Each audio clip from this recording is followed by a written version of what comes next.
नमस्कार मित्रों, आज हम लोग इस वीडियो में निपात के बारे में जानने वाले हैं।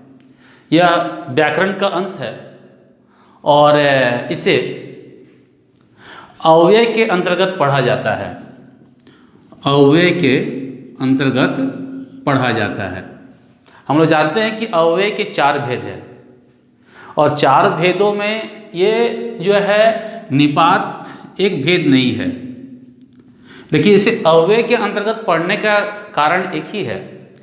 जिस प्रकार से अव्यय में किसी प्रकार का कोई परिवर्तन नहीं होता है, लिंग, वचन, पुरुष, कारक आदि के कारण, उसी प्रकार से निपात में भी किसी प्रकार का कोई परिवर्तन नहीं होता है। इसी कारण से इसे अव्यय के अंतर्गत पढ़ा जाता है। लेकिन यह जो है शुद्ध अव्यय नहीं माना जाता है। शुद्ध अव्यय नहीं माना जाता है। शुद्ध अव्यय में नहीं माना जाता है। कारण क्या है? कारण यह है कि अव्यय का अपना अर्थ होता है।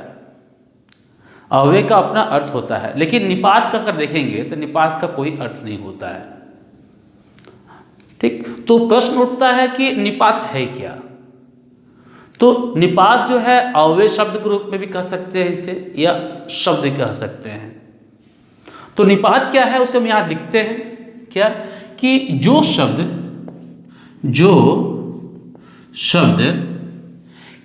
किसी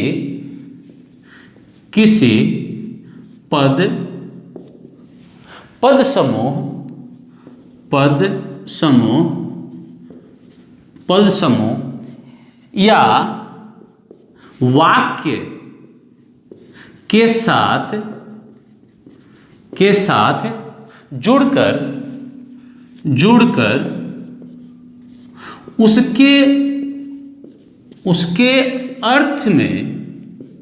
उसके अर्थ में विशेष बल ला देता है। ठीक, यानी जो निपात है वो क्या काम करता है? विशेष बल लाने काम करता है। यह निपात एक पद के बाद भी आ सकता है, एक पद समूह के बाद भी आ सकता है और एक वाक्य के बाद भी आ सकता है, और आकर उसके अर्थ में विशेषता लेकर आता है। उसके अर्थ के बल को, प्रभाव को और भी ज़्यादा बढ़ा देता है। ठीक, और चूंकि इसका प्रयोग सिर्फ बल लाने का अर्थ में ही नहीं होता है, बल्कि निपात जो होते हैं स्वीकृति के अर्थ में, अस्वीकृति या अस्वीकृति, स्वीकृति बोधक भी होता है, अस्वीकृति बोधक भी होता है। ठीक, जैसे नहीं, ठीक। उसके बाद जो है अगर देखेंगे हम लोग देख रहे हैं अस्वीकृति प्रश्न भी आता है, इसमें प्रश्न बोधक भी होता है। ये विस्मयादि बोधक भी होता है, यानी इस तरह के भाव प्रकट होते हैं।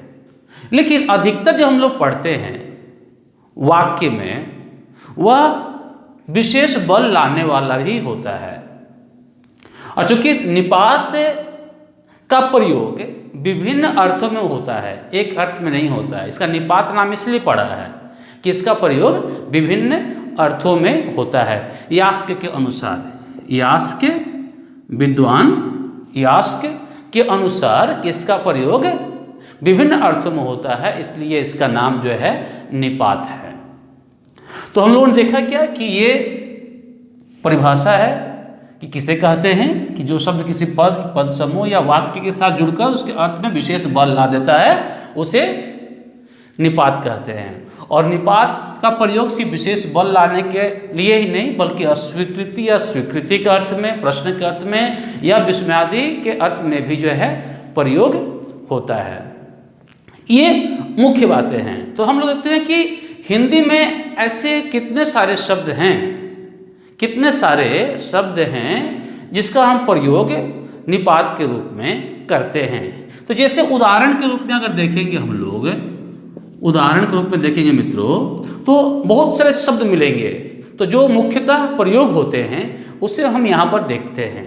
जैसे हो गया आपका जो तो हो जाएगा, ठीक है, ही हो जाएगा, भर हो जाएगा, तक हो जाएगा, मात्र, केवल, ठीक है। ये शब्द ऐसे हैं, अगर देखेंगे हम लोग तो इसका प्रयोग इत्यादि लिख देते हैं, इसके अतिरिक्त भी है, यही अंतिम नहीं है, ठीक। तो इस तरह के शब्द हैं जो निपात के उदाहरण हैं। इसके अतिरिक्त भी हम देखेंगे, जैसे अस्वीकृति के रूप में नहीं, स्वीकृति के रूप में जी, ठीक है, ठीक है, प्रश्न के रूप में क्या, ठीक है, विस्मयादि के रूप में भी प्रयोग कर सकते हैं क्या, ठीक है। तो प्रश्न के रूप में भी करते हैं हम लोग और विस्मयादि के रूप में भी करते हैं। तो इसके अतिरिक्त भी शब्द हैं, लेकिन मुख्यतः हिंदी में प्रयोग होने वाले जो है, प्रयोग होने वाले अधिकतर निपात जो है यही हैं। जैसे उदाहरण के लिए कि किस प्रकार से निपात अर्थ को विशेष बल प्रदान करता है, तो मैं एक उदाहरण ले रहा हूँ। इस तरह से हम लोग हर एक शब्द का उदाहरण ले सकते हैं, लेकिन एक ही लेना यहाँ उचित होगा जिससे हम कि बाकी सबको समझ सकें। तो मित्रों, जैसे एक उदाहरण सामान्य वाक्य है कि राम घर जाएगा, राम घर जाएगा, ये सामान्य है और इसमें जो है किसी प्रकार का निपात का प्रयोग नहीं हुआ है। दूसरा, हम अब निपात का प्रयोग करें ही का, तो राम ही घर जाएगा, ठीक। फिर ही का प्रयोग हम कहीं और करते हैं, घर के बाद करते हैं, राम घर ही जाएगा। अब देखिए तीनों वाक्य में अंतर है। पहले वाक्य में जहाँ निपात का प्रयोग नहीं हुआ है तो राम घर जाएगा ये सामान्य है, लेकिन जैसे कि राम ही घर जाएगा तो इसमें जो है राम पर विशेष बल दिया जा रहा है कि सिर्फ राम ही जाने वाला है, यानी इसके अर्थ को जो है विशेष बना देता है, विशेष बल ला देता है। जब हम तीसरा वाक्य देखते हैं कि राम घर ही जाएगा, यानी घर के अलावा और कहीं नहीं जाएगा, तो इसमें भी जो है अर्थ में विशेष बल ला देता है। तो इस तरह से हम निपात का प्रयोग करते हैं।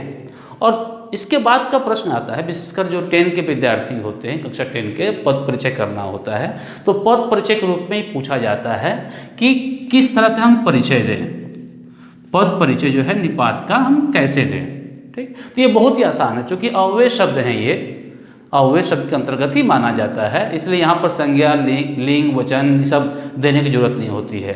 आपको सिर्फ पहचानना होता है कि ये क्या है। जैसे आपने इस वाक्य में जो है ही के अंतर्गत जो है ही को बताना पड़ेगा कौन सा वाक्य है, ठीक है, इसका परिचय देना है, कौन सा शब्द है, पद है, परिचय देना हमें है। तो क्या लिखेंगे, जैसे ही लिख दिए, ही लिखने के बाद क्या है, ये निपात है, निपात लिख दिए। अगर हम लोग अव्यय भी लिख देते हैं, पहले अव्यय लिख दिए फिर निपात लिख दिए, तब भी गलत नहीं होगा। उसके बाद यदि हम सिर्फ निपात लिख देते हैं कि राम पर विशेष बल, तो ये भी लिख सकते हैं, या घर पर विशेष बल, अगर नहीं लिखते तब भी चलेगा, ठीक। यानी सिर्फ हम इधर निपात लिख दे रहे हैं तो यह सही माना जाएगा कि इसका व्याकरणिक परिचय यह है। अधिक से अधिक हम लिख सकते हैं कि जिस पर बल दिया जा रहा है। तो इस तरह से मित्रों कि हम लोग इस वीडियो में निपात को अच्छी तरह से समझे। इस वीडियो में आज इतना ही। धन्यवाद।